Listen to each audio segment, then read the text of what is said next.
I did not go from my 43 years of sugar addiction where I was having Coke Slurpees for breakfast every day with 8 pumps of vanilla syrup and Dr. Pepper regular big gulps for lunch to eating vegetables for breakfast like I now do. I used many of these desserts, the richer ones, which I really no longer even crave or eat, kind of as methadone just to get off of sugar. And even though they were calorically dense, it's not like that they were like eating kale. Because they had the fiber and the water and the nutrients, I could be satisfied with a normal piece instead of eating the whole cake. So change is intimidating, and giving up something you enjoy, even if it's not good for you, can be overwhelming. Mention cutting out sugar and people almost lose their minds. A nutritionist suggested I give up my chocolate chip muffins in the morning, and I cried. I'm not joking. After all, there is evidence suggesting sugar can be addictive, and she was taking away my drug. But what if you could enjoy tasty alternatives without feeling deprived? Our guest today, Chef AJ, is here to share some sweet wisdom on how you can keep treats in your life, but stay healthy and minimize cravings. Chef AJ is also a culinary instructor, an author, and motivational speaker known for her no-nonsense but loving approach. She has transformed countless lives through her delicious whole food recipes. On her YouTube show, Chef AJ Live, she does expert interviews and live cooking demonstrations for her huge audience. Her best-selling books, Unprocessed and The Secrets to Ultimate Weight Loss, are essential reading for those embracing a whole food, plant-based lifestyle. Her new book, Chef AJ's Sweet Indulgence, guilt-free treats sweetened naturally with fruit, shares dessert recipes free from gluten, sugar, and which have no added salt or oil. Plus, beautiful photographs. As I told my husband, Ian, I was salivating as I was going through this amazing cookbook. Her recipes show that healthy eating can also satisfy your sweet tooth. Chef AJ also appeared in episode 17 of this podcast, where we discussed the addictive nature of processed foods and her long journey to overcoming food addiction. Her spirit and dedication have made her a beloved figure in the vegan community. So stay with us as we dive into her new book that shows us how we can have our cake and eat it too. So a very warm welcome back to the show, Chef AJ. Well, thank you. I can't believe episode 17. That was a long time ago. It was. We're almost hitting 300 now. So it was way too long. But you were very busy doing your amazing show, Chef AJ Live, which I understand you're on hiatus now from. Right. So I did it for over 4 years. I did it every single day, sometimes multiple times a day, the minute the pandemic began. And I did over 2,000 episodes. But because I have a new book out, I need to take some time to promote it. So I was hoping to make it 5 years without a break, but 4 years and 3 months, not bad. Very, very impressive. And I have to say to my audience that I highly recommend her show because Chef AJ always cares about what you want to know. And she's always asking questions with you in mind. And actually, and I told you this, AJ, was that when I do research on guests and they've been on your show, I watch the show because your questions are so good. They really help me understand the guests better. So I thank you. Well, thank you. I really appreciate that I could be that resource, kind of like the vegan Google, if you will. Yes, you totally are after 2,000 episodes. So, and we loved you on episode 17. I highly recommend that episode. But we're going to talk about your new book, Sweet Indulgence. And I want to start off before we get to the book. Can you talk a little bit about your relationship with sweets when you were a kid and into your adulthood? Oh my God. I think I was, people say they were born with a silver spoon in their mouth. I was born with a sugar spoon in my mouth. And it's funny because there's research now that what your mother ate while she was pregnant with you is going to dictate your taste preferences in life. And my mother I can't ask her now, but it must have been just things like M&Ms with peanuts. I don't know what to tell you because I always loved sweets. And we had a lot of them growing up in the 1960s in Chicago. And, I mean, think about it. Like I was drinking coffee at the age of 4. Like what 4-year-old drinks coffee with sugar and cream? So I was starting off my day already with, like, well, 3 drugs: dairy, caffeine, and sugar. And I just loved dessert. And we were raised, with a father that's like a taskmaster. You gotta clean your plate. Yeah, take what you want, but eat what you take. You got big eyes. And so in order to get dessert, I would like eat all the stuff I didn't like and probably overeat just to get that sweet treat at the end of the meal. So I've always had a love affair, or maybe even a love-hate relationship in some ways with dessert. But now I can have them. I can have them every day if I want, because I know a way to make them that won't hurt you or the animals or the planet. As someone who struggled with sugar, we talked about that in episode 17 myself, and I've shared it with the audience. And I'm now not eating any kind of, I eat fruit, but I don't eat any desserty things because it kind of flicks my brain into like, oh, and I will basically just eat it. And truly, I wanted to there's some of these recipes are really easy. And I wanted to make one before our show, but they looked so delicious that I was really afraid that it would flick that switch in me and make me a sugar monster again. So explain to us what the difference between fruit sweetened desserts and white sugar desserts are to our bodies and our brains. And it's good that you know yourself. And that could be the case for you, but it's like Dr. Doug Lisle says, until you run an experiment, you won't know for sure if you'll still get triggered by whole food desserts that are sweetened with fruit. So I look at fruit completely different than processed sweeteners, because fruit is to our natural diet throughout human history. It's a whole food. It's found in nature. It has water, fiber, vitamins, minerals, phytochemicals, antioxidants, micronutrients, sugar, whether it's white sugar, brown sugar, cane sugar, evaporated cane juice, barley malt, molasses, honey, maple syrup, brown rice syrup, coconut sap, stevia, monk fruit, all those things. These are not whole foods found in nature. So all the fiber, all the nutrients have been stripped, and they really have few to no phytochemicals, antioxidants, and micronutrients. So there's a big difference, because one of the things people have to understand is that fiber is only found in plants. It's not found in animal products, and it's not found in processed foods unless it's been added back in. And fiber is the reason that many people that adopt a vegan or whole food plant exclusive diet can eat what we call ad libitum, as much as we want, as often as we want, whenever we want, until comfortably full, because fiber is what puts the brakes on overeating. And sugar has no fiber, but fruit does. And sugar has no water, but fruit does. And when you have fiber and water in the same package, which what you get not just in fruit, but in vegetables, whole grains, potatoes, beans, things like that, fiber and water together create bulk, and bulk creates what's known as satiety, that feeling of fullness that tells you to stop eating. And so I did not go from my 43 years of sugar addiction, where I was having Coke Slurpees for breakfast every day with 8 pumps of vanilla syrup and Dr. Pepper regular big gulps for lunch, to eating vegetables for breakfast like I now do. I used many of these desserts, the richer ones, which I really no longer even crave or eat, kind of as methadone, just to get off of sugar.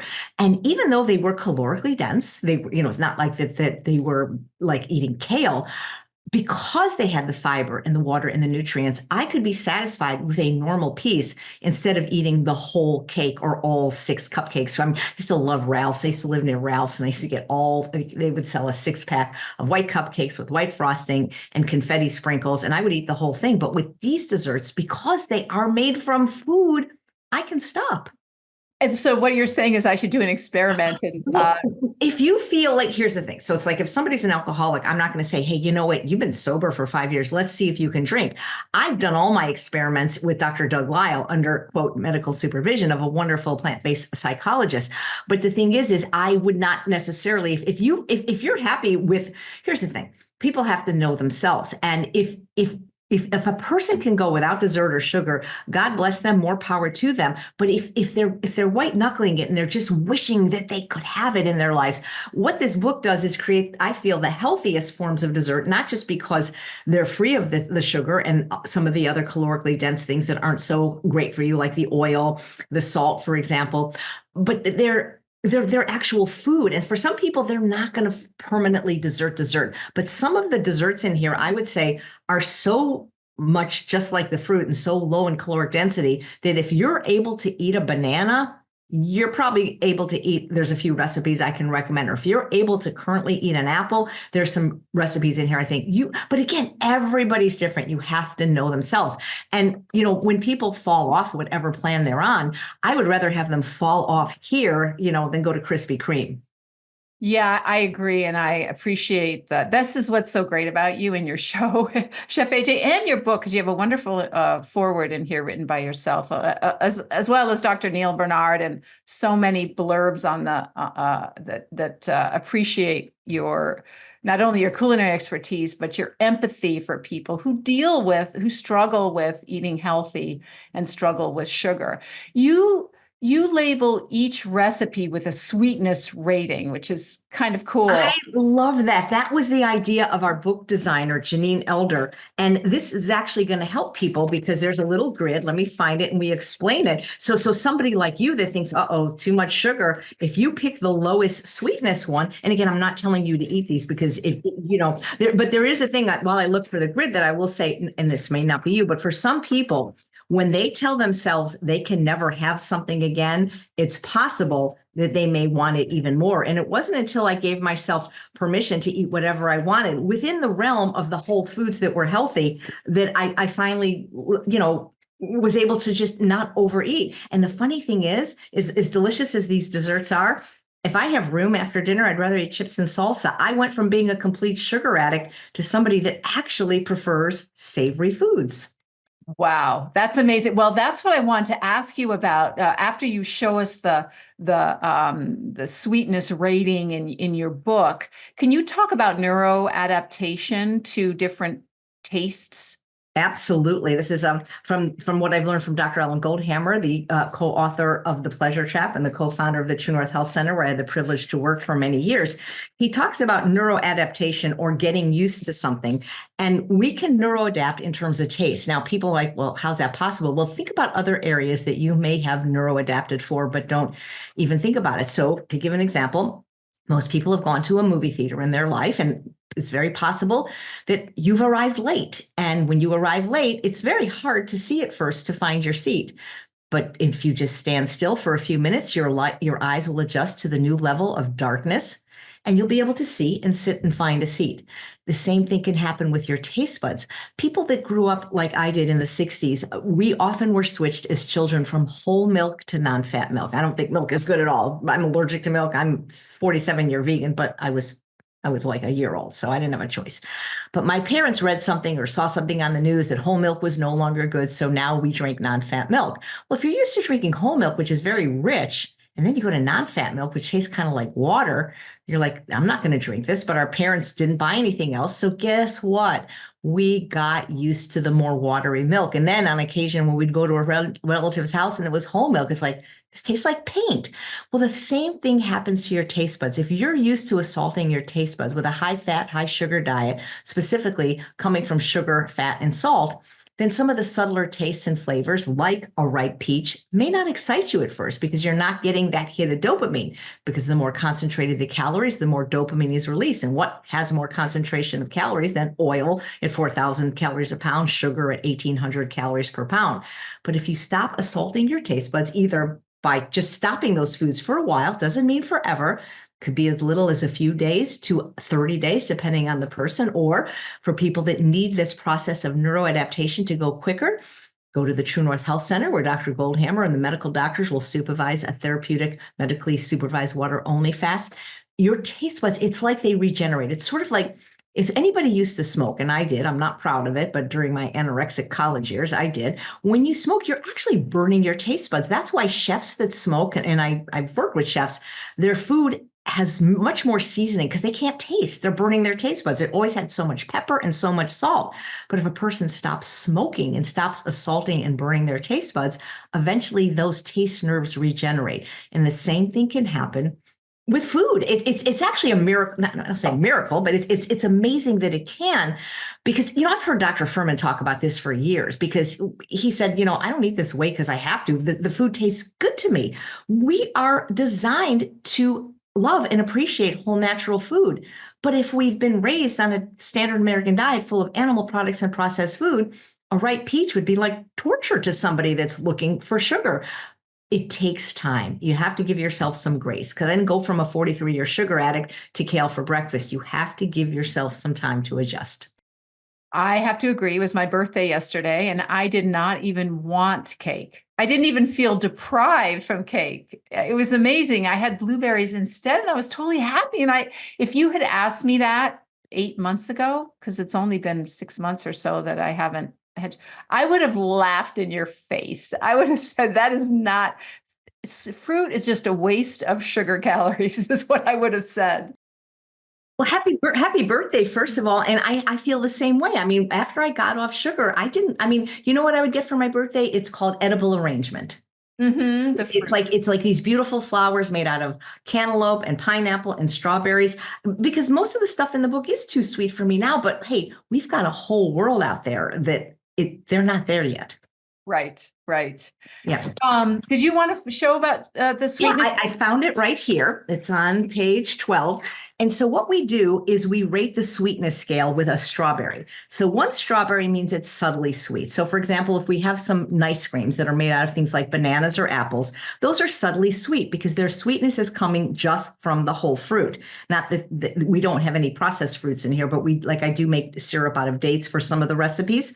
And then if it has two strawberries, it's nice and sweet. So it's sweeter than the subtly sweet. The subtly sweet may not be sweet enough for the average person, and the nice and sweet may still not be sweet enough. But 3 strawberries, like the peanut butter chocolate cheesecake, for example, the German chocolate cake, these are superbly sweet. And these are desserts that when I was the pastry chef, the executive pastry chef at Sante Restaurant in Los Angeles, that you can fool people with. They won't know that they're vegan. They don't know that they're sweetened with dates. We do something similar for the fat content, because some people are following more of a Dr. McDougall, Ornish, Esselstyn, Pritikin diet, and they don't want a lot of nuts or other fats in their desserts. So we rate them as too low fat, which would be something that, like maybe like an oat and fruit type of thing. Then we rate them as semi-decadent, which has medium fat, and rich and decadent. And then they're mixed and matched throughout the book. But I thought that this grid on every recipe was just a brilliant idea. It is. It's really nice to have that extra information. You don't put calories in, so you've chosen to look at it from another point of view. Right. So if I ever do get criticism for my recipes, is that I don't put calories in serving sizes. And that's because I don't know how much you eat. I don't know how hungry you are. Is a serving size for a 6'7", 250-pound male the same as a petite, 4'11", 90-pound female? What is a serving size? If you get a pint of Haagen-Dazs or any ice cream, it says 4 servings, really? Because that looks like about a serving to me. So I don't know I do give how many servings it makes. I want people to know that if they make this, it will make about 20 cookies, or it will make about 12 slices. But I never want to be the person telling people how much they can eat, because I think that's where people get caught up in diet culture and weighing and measuring. If they really understand what foods to eat, whole food, plant-based, with no oil and little or no sugar or salt, and then the amount of fat going to vary on an individual genetics, they don't have to worry about serving sizes. That said, I don't recommend anybody eat an entire German chocolate cake for breakfast. No matter how much fruit it has in it. No, and unless you're like a, Scott Jurek or something. But even then, I don't think it's an endurance food personally. See, No. So just to talk about the fat content that you mentioned, how has being aware of fat content helped you on your weight loss journey? I know, and maintenance, because you lost over 50 pounds and you've kept it off for over 8 years. Am I correct? Well, now we're at 10 years now. It's really, and again, I didn't invent this work, calorie density. Dr. Barbara Rolls at Penn State really did all the research, but the people in our plant-based space have been teaching it. For example, Dr. Dean Ornish, when he wrote his book, Eat More, Weigh Less, or Dr. McDougall's program for maximum weight loss. When I drastically lowered the amount of calories from added fat to my diet, I was for the first time able to not only lose these 60 pounds, but lose them effortlessly and keep them off. And people think, well, you don't eat any fat. Okay. I mean, I think unless you're just drinking water, it's pretty impossible to be on a zero fat diet because everything has fat. Even fruit has trace amounts of fat, I think like 1%. Even greens have about 3% of their calories from fat, but these are the essential fats, the omega-3 fatty acids. And a whole grain like oats has almost 20% of its calories from fat. So I don't eat a no-fat diet, but I eat a low-fat diet because I really am very mindful about the amount of added fat coming from places like nuts, seeds, and avocados. And oil, which you And oil, yeah. Well, I definitely eat an oil-free diet. The only way that I would ever get oil would probably be, not accidentally like in a restaurant or somebody's house, but definitely, yeah, oil. Oh gosh, even people that aren't vegan, and I wish everybody would be vegan, if they are struggling with weight, it is such. It's 4,000 calories per pound. There's nothing on the planet. There's nothing in nature that's 4,000 calories per pound. The olives that it was made from are something like 400 to 600 calories per pound. That's if you think about it, sugar and oil are very similar in that, we take beets or sugar beets. They're about 195 calories per pound. We process them into beet sugar. They're now 1,800 calories per pound with all the fiber, nutrients, and water removed. We take something like olives, which I believe are 4 to 6. I don't have it memorized, but then we process it in a processing facility using a toxic chemical called lye, and we take out all the water and fiber, vitamins, minerals, antioxidants, micronutrients, and we're left with this sludge, this liquid that's 4,000 calories per pound. That's basically non-nutritive. And what people don't understand, yeah, you need fat, but you don't need oil. Anything that is beneficial to you in any oil, coconut oil, flaxseed oil, avocado oil, olive oil, you could have gotten from the whole food. And when you eat food in its whole food form, you get everything nature intended, the water, the fiber, vitamins, minerals. And like that's been the point I've been trying to drive home since 2010 with my first book on process, that we're just really not meant to eat processed food. And I don't think we're really meant to eat animal products, but that's a harder argument to win. But there are people that, maybe want to improve their diet to the degree that they're willing. Nobody's supposed to eat processed food, especially children. And Americans eat something like 67% or more of their calories from processed food. And it is addictive. And, I was one of the first people in the plant-based world saying, hey, just because, sugar and flour are low in fat, for some of us with these sensitive brains, there's a real trigger for us to overeat. And so how do you get your desserts to be moist with no oil? That's the argument that my mother gives me when I say, no, don't do oil, don't do oil. And yes, let's start with that. And then we can talk about the different sugars and flours.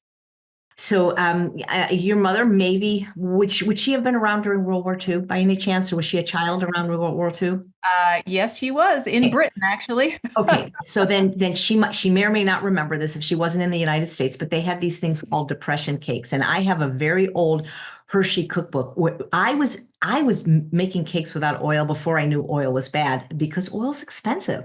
Oil makes it harder to clean up, and there was a Hershey recipe that came around during the Depression, and the reason is because things like oil and eggs were very, very expensive, and so they were able to figure out, like in the 1940s, that you can make a cake rise without eggs by using baking powder, baking soda, and vinegar, and that you could make things moist with applesauce.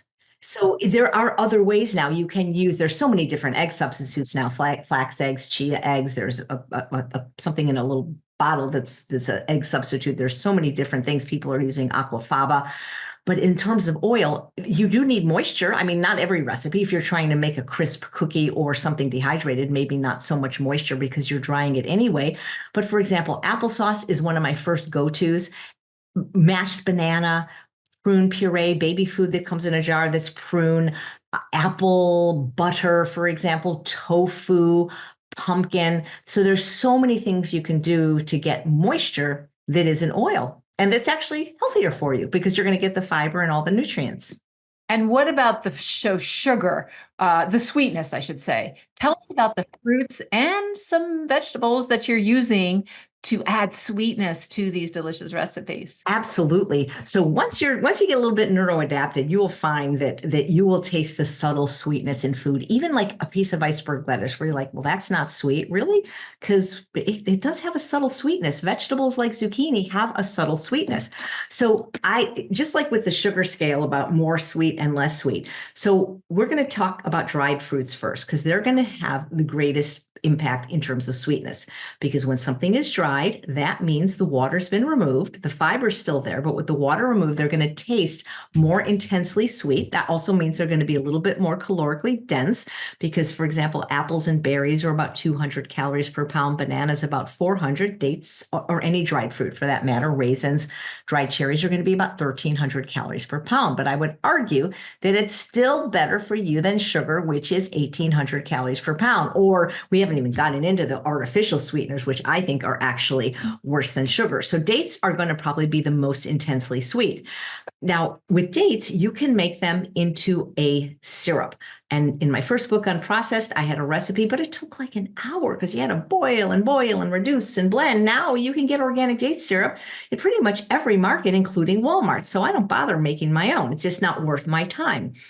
And you could probably make syrups out of other fruit too, prunes, apricots. I haven't tried it, but it's basically the same principle about boiling and reducing and things like that.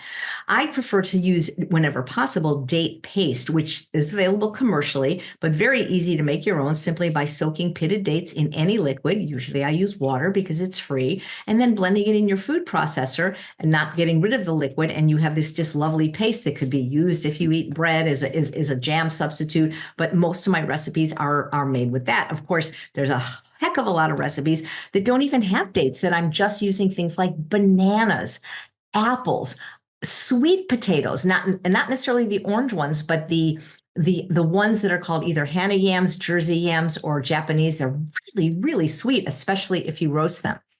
Are those the sweet white potatoes that you talked about? Yes. Oh my God. That's what I just had for lunch. That's what I eat for lunch every day. It's my favorite food in the whole world, with broccoli, Hana yams and broccoli, or white sweet potatoes, depending on where you live. They might have a different name.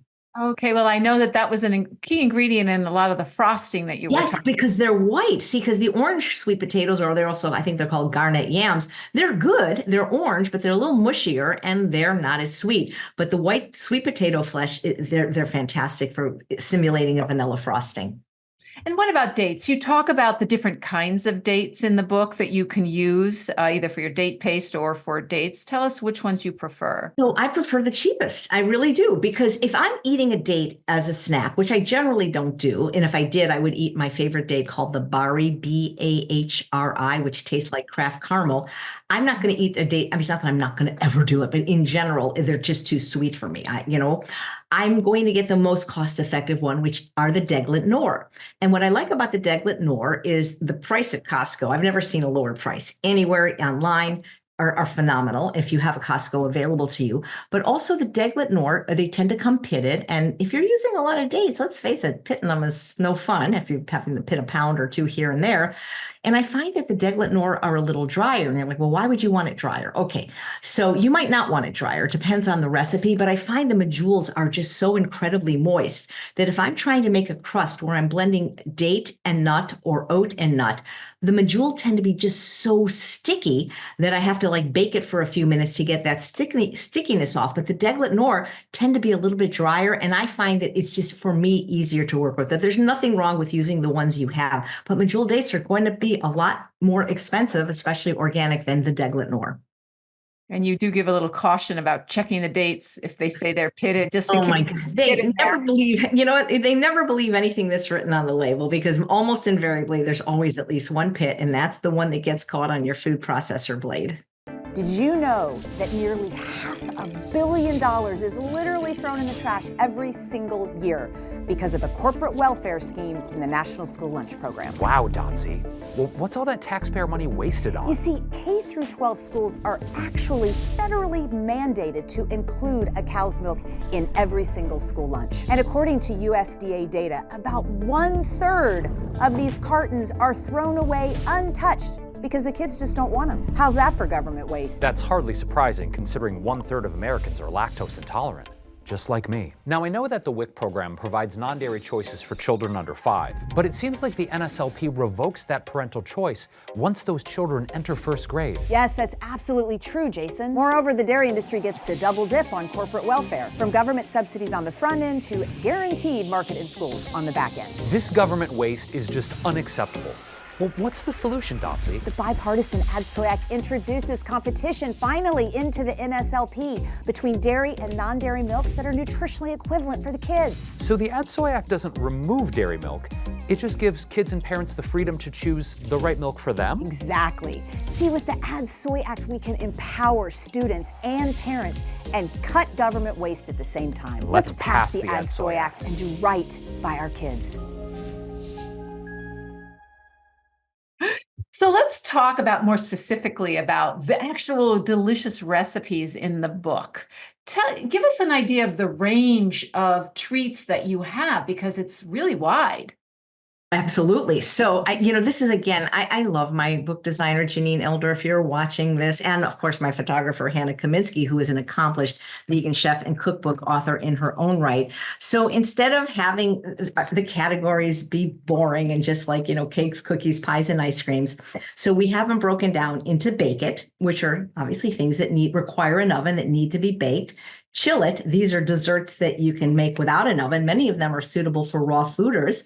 Dip it, things that you dip. Crunch it. These are the dehydrated granola type of snacks and cookies. Freeze it, desserts that you need a freezer to do the dessert for. Fry it, desserts that you need an air fryer for.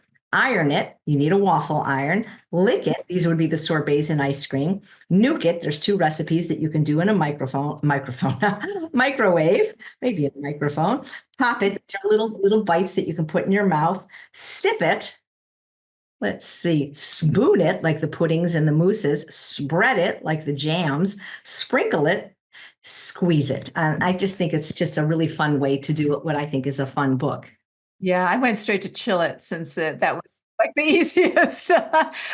There's over 150 vegan, and they're gluten-free too. Yes, that was important to me, not just because I'm gluten-free by necessity. And even when I didn't have to be gluten-free many years ago, I tended to do everything gluten-free because most people know at least one person that has to avoid gluten. And so, hey, it's really not that hard. And, people aren't eating a dessert because it had wheat berries or rye. It's actually very easy. And I felt, because I'm trying to reach more than just the vegan people in the world who I love and appreciate and who have supported me for years, I would love to reach other people to get them healthy vegan recipes. And there's a huge gluten-free population, so much so that in the bookstores, there's even a gluten-free section. So that's what I was hoping to do, is to reach even more people. I personally prefer desserts that are gluten-free because I find white flour or even whole wheat flour, I don't know, it's not as light, and I don't know, I just prefer. Well, it's interesting because I only use flour in 2 recipes in this book. Wow. So it's not only white flour free, it's pretty much flour free. I mean, I could have made it 100% flour free if I took out Dr. Neil Barnard's favorite, this cupcake and the German chocolate cake. But other than that, because, to me, flour, especially white flour, is not really healthy, just like white sugar. But I know you do need it to do certain things in the world of baking. So one of the things I do is anytime I'm using something like, say, rolled oats, I give people the option if they want to grind it into an oat flour or buy oat flour. But I pretty much kind of try to leave everything as intact as possible. So what flours are you using in those 2 recipes? So in those 2 recipes, I'm just using a blend that you can get at stores like Whole Foods, Trader Joe's, or online, also Bob's Red Mill. So I'm just using a gluten-free blend so that therefore it has a 1-to-1 ratio. Yeah, that's just for 2 recipes. But hey, I have a raw version of the German chocolate cake that doesn't use flour. So that's pretty cool. Well, I love the mousses and the fudge you talked about. Give us a couple of the recipes that you really find delicious. Okay, I thought you might ask, so if you don't mind, I actually put a little piece of paper there. So I find them all delicious. However, my favorite, and it's such a simple recipe, is called the Rustic Fruit Tart on page 111. because it's literally fruit and oats. And this one shows berries. I love to do it with strawberries the best. And if you're a person that can eat oatmeal and fruit for breakfast, you can pretty much make and eat this recipe. And the best part is it takes maybe 5 minutes to make. That's great. And you mentioned that you used to be able to eat things with gluten, but now you need to be gluten-free. Does that happen? Do people become gluten intolerant?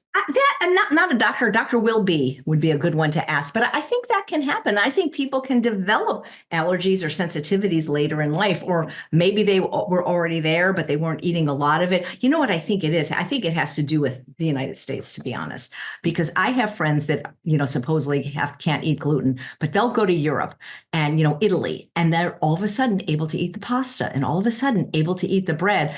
I just think something's going on with the wheat supply in this country. Actually, there was an article in the New Yorker years ago about the difference. Either it's the amount of gluten in the bread or something, but yes, the New Yorker did cover that. You have cheesecake too, which is so delicious. What are you using to make it cheesy? I am now, again, when I wrote these recipes like many years ago, I was making my own cream cheese, which is not very hard to do, soaking cashews. But now you can buy fairly healthy vegan plant-based options at just regular grocery stores. So I love Miyoko Shinner's brand, which is Miyoko's Creamery, because it's oil-free, at least the brand that I buy, the flavor that I buy. It has a tiny bit of salt, but it doesn't have oil. It's made out of cashews, and in case somebody has a soy sensitivity. So I just buy it now because it doesn't end up being any easier or more cost-effective to make it myself. What about you have something else with the recipes, which I love, which is the chef's tip for each recipe. Are there any that you would like to share? Can you share a couple with our audience? I'll tell you one that wasn't mine, but my sous chef, Rebecca Martinez. So when we're making a crust and we are putting either oats or seeds or nuts in a food processor, we're going to process those into a flour-like or breadcrumb consistency before we add the dates. Well, let's say you just used your food processor to make hummus and you washed it and it's clean now, but there's that 1 or 2 little drops of water. It didn't dry.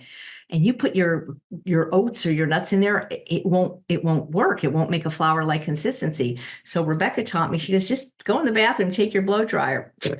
It's so easy. So easy. Oh, another easy one is many people in their, I call it the junk drawer, but many people have a drawer with kitchen tools that they really don't use. And a lot of people that are vegan don't have a use for an egg slicer anymore. Well, they're perfect for cutting bananas and strawberries into perfect little segments. And they're also great for mushrooms as well. Oh, beautiful. I love that. Yeah. You talk about kitchen gadgets. You just mentioned a couple, but also you talk about it in the book, ones you recommend that people keep in their kitchens. Give us your top 2 gadgets. If it's things that you need to make the book, I really feel that a food processor is your number one tool. I don't believe that blenders and food processors are interchangeable, because even though we have the most wonderful high-powered blenders now, they're not meant to process these batters and doughs in the same way. And it's so hard to get them. I only have a high-speed blender, and it's so hard to get stuff out of them. And it takes much longer to get them all everything gets stuck, and definitely need a food processor. Absolutely. And, I always tell people get the biggest and the best they can afford, which in my opinion is the Breville, but not everybody can afford that. But they are able to get pretty good food processors now, even like I've seen them at Walmart under $100, the Hamilton Beach. So I would really recommend, though, getting a larger one instead of a smaller one, because, whether it's an air fryer, an Instant Pot, or a food processor, you can always create a small recipe in a larger machine, but you can't do it the other way around. So I would recommend, at the very least, get a 12 cup, not one of these little mini food processors that people use to chop an onion. So that's one thing I really recommend, maybe even more so than a blender. But I think there are some recipes in the book, like, the coulis, the sauces, that a blender would come in very, very handy for. So, and then of course, I love my Instant Pot and the air fryer, which we do use in some of the recipes, but you don't have to have those. So let me think in terms of gadgets. Okay. So I don't know if I even have this in the book, but you asked me my favorite gadgets, and it's this thing that I don't know what it's called.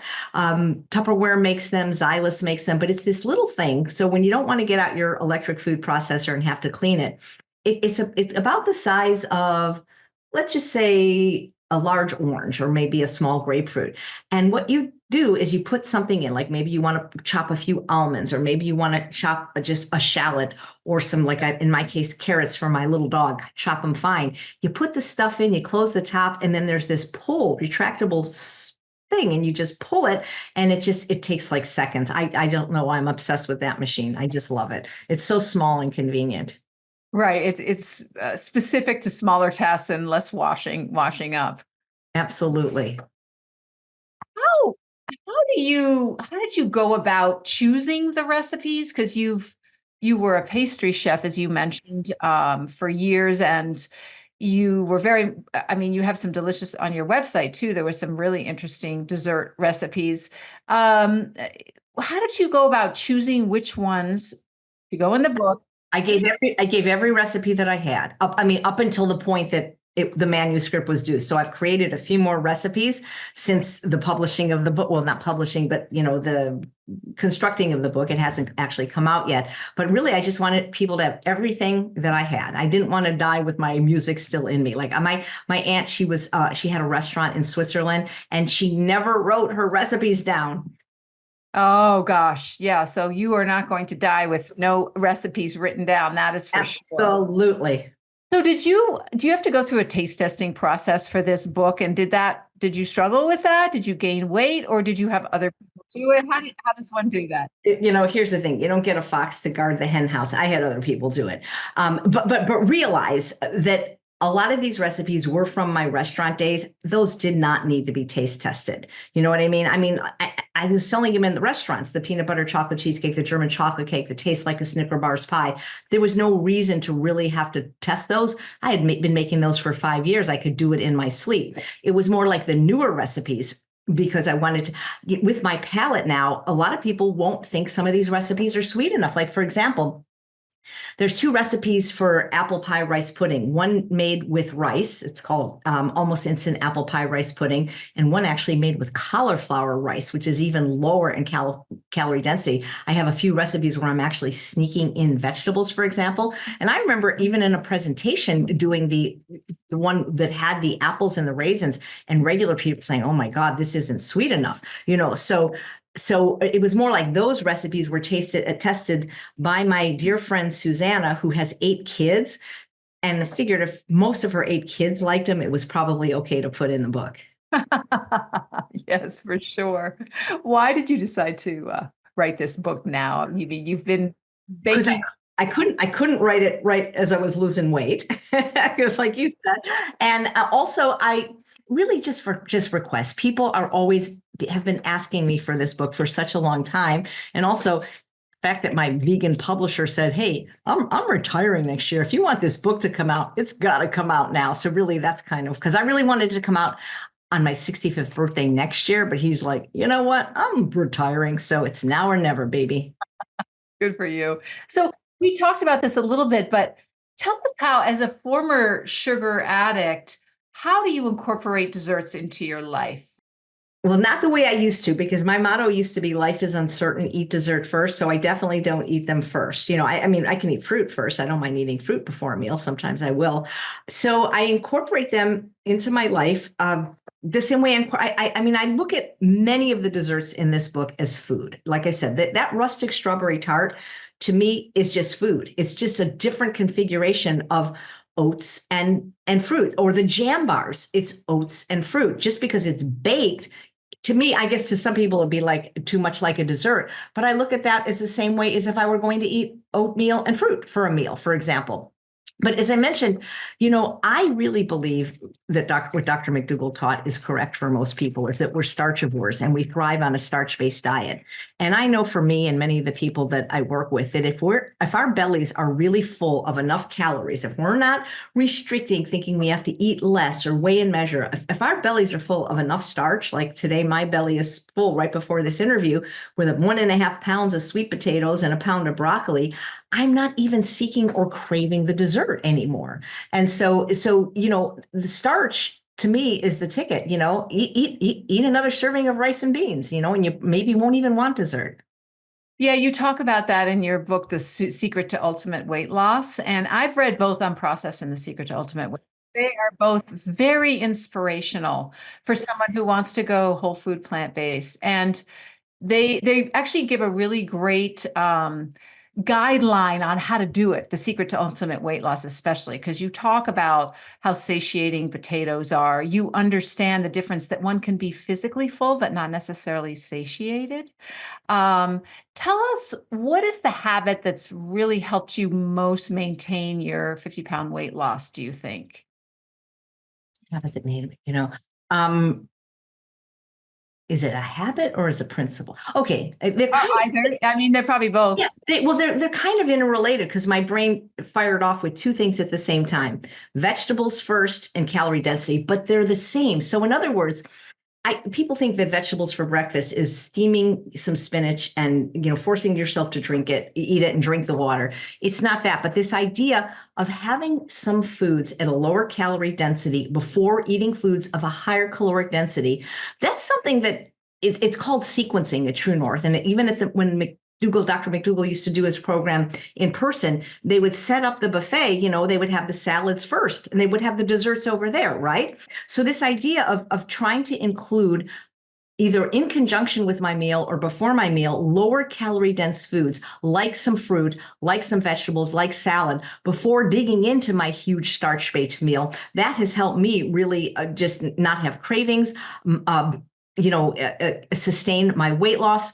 For example, most people don't eat, I wish that I could get as much excitement if I wrote a vegetable book. I have a course called Fall in Love with Vegetables, but I think vegetables are a really big deal for sugar addicts because especially the green vegetables like the kale, collard, chard, beet greens, those kind of things, even broccoli and cauliflower, which technically aren't greens, but are cruciferous vegetables. There's this compound called thylakoids. And Dr. Greger wrote about this in his book, How Not to Diet, and I did too, in Secrets to Ultimate Weight Loss.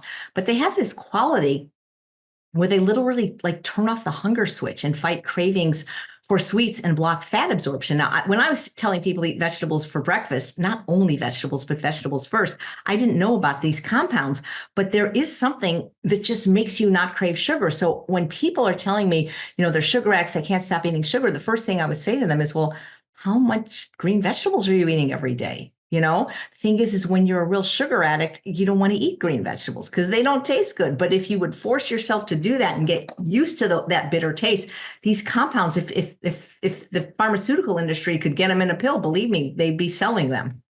When I see Brussels sprouts, why do I think of you? Do you eat a lot of Brussels sprouts in the morning, or? Well, not necessarily. So I'm 10 years older than I was 10 years ago, duh. And so I don't need quite as much food. So I really don't eat breakfast. But I do love Brussels sprouts, especially Brussels sprouts that are air fried. And especially if I add a marinade like the balsamic vinegar and Dijon mustard combination. To me, see, that tastes like candy to me. Like it literally does. Balsamic vinegar, when it's reduced, it doesn't have to necessarily have sugar, but things like that are so sweet to me now. Things like before, it's like balsamic vinegar. How is that sweet? Well, when you're not eating Slurpees for breakfast and Dr. Pepper for lunch, it is sweet. Right. Tell us about Chef AJ Live. As I mentioned, you have over 240,000 subscribers on that show. It's been online 5 days a week since COVID started. You're now taking a hiatus, but people can still find your amazing episodes. Absolutely. On the internet. And may I correct you, 7 days a week. So yeah, every single day. And there were times that because so many people were trying to get on, my maximum was 6 shows in one day. And I often did too. I just didn't want to turn people away, especially vegan people. I really made an effort before the show kind of stopped its daily airing to get everybody on that wanted to be on. That's amazing. I think I was on actually. Absolutely, too. You were. Dotsie was on. Yeah, absolutely. You were some of the earlier guests. I do remember that. Yeah. You talked about I remember you talking about being arrested. Oh, probably. Yeah. Yes. I got to introduce you to Linda Middlesworth. You guys would be great cellmates. She's 80 now. She seems to love getting arrested. Oh, awesome. Tell us about your programs. You have Better Life Summits, your Ultimate Reboot program. You just talked about something, Love Your Vegetables. Tell us about how people can access them. Well, pretty much everything is at my website, chefaj.com. So if you subscribe, we'll send you, who I'm interviewing that week and recipes.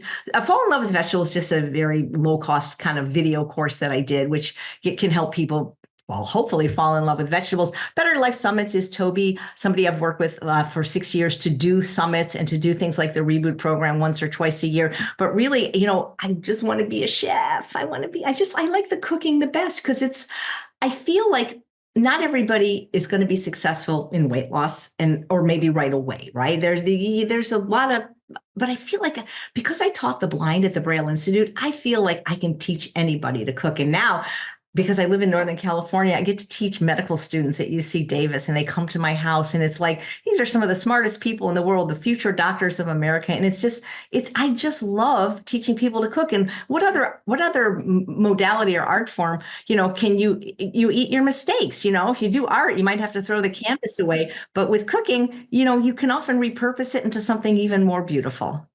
So that's what you're doing. You're teaching people is that where you're going to be? That's what I really like to do. Mostly it's still virtual. I still am one of the instructors in the Dr. McDougall 12-day program. And very often Kaiser or other hospitals hire me for virtual demonstrations. But I love the in-person and the hands-on like I do at Rancho La Puerta. Wonderful. Wonderful. So folks, Sweet Indulgence, guilt-free treats sweetened naturally with fruit. You can get it now. Anywhere books are sold. And tell us your website again, Chef AJ. Just my name, chefaj.com. Thank you so much for being on the show. Oh my God. Thank you so much. Thank you so much.